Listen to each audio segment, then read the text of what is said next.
Hello, and today we're talking about how to address gaps on your CV. Hi, my name is Ash, and if you're new to the channel, this is where I share all of the hints, tips, and tricks I've picked up from my international talent acquisition and recruitment career. I've worked for some of the biggest names in the world, and I've seen and made a lot of the mistakes, so now hopefully you don't have to. And today we're talking about how you should address gaps on your CV. And stay tuned to the end, because that's when I'll tell you about my biggest pet peeve when it comes to gaps on people's CV. Okay, so before we jump into this, if your gap is due to the current pandemic we find ourselves in, then I really hope you're not worrying too much. Employers are fully aware of the situation and they really shouldn't be holding it against you. Most businesses will be empathetic to the situation, and if they're the type of business that isn't going to do that, then you probably don't want to be working for them anyway. Okay, I just wanted to add that little caveat before we jumped into this. So there's no one size fits all for this question. It's contingent on a number of different factors. How long is the gap?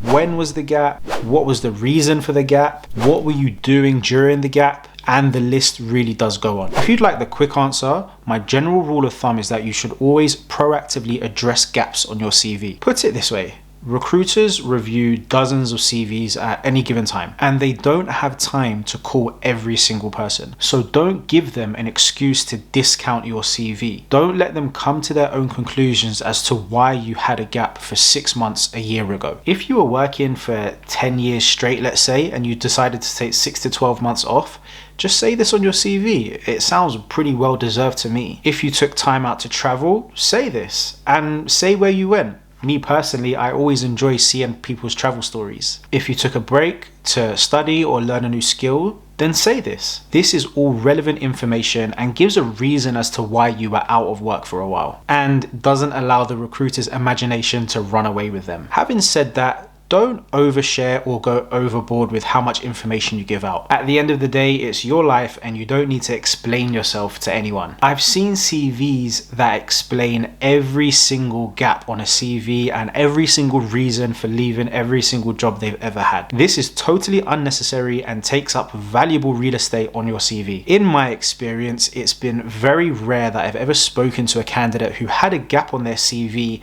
and were doing absolutely nothing during that time. So a good idea is just to give people a general idea of what you're doing during this time. You never know what may resonate with a recruiter or a hiring manager, so give some details. Me personally, I took some time out to travel around Australia and Southeast Asia.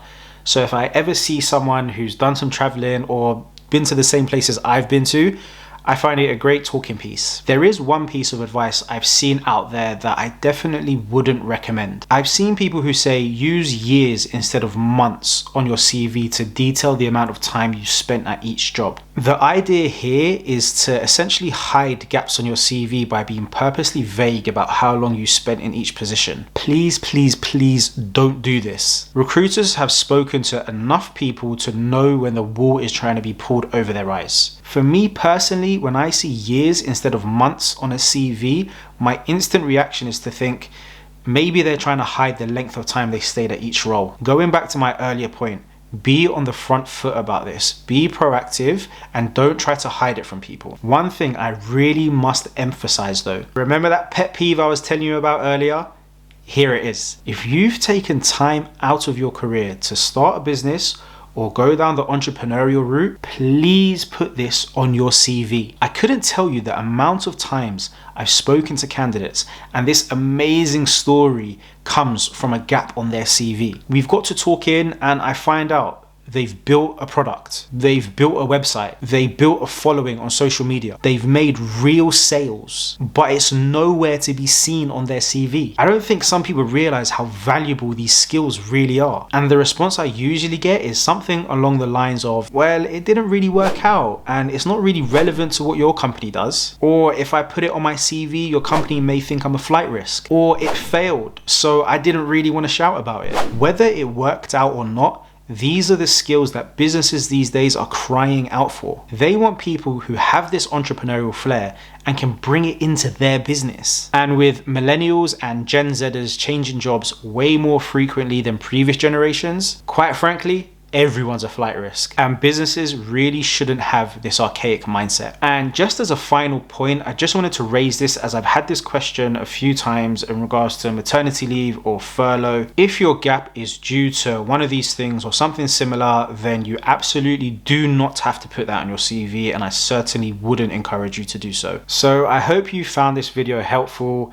If you did, give it a like, subscribe, share it with someone who you think may need it. And I hope this helps when writing your own CV. If you have any questions about having gaps on your CV or anything else to do with your job search or interview practice or whatever it may be, please feel free to reach out, drop me a comment below, and I'll make sure to get back to you.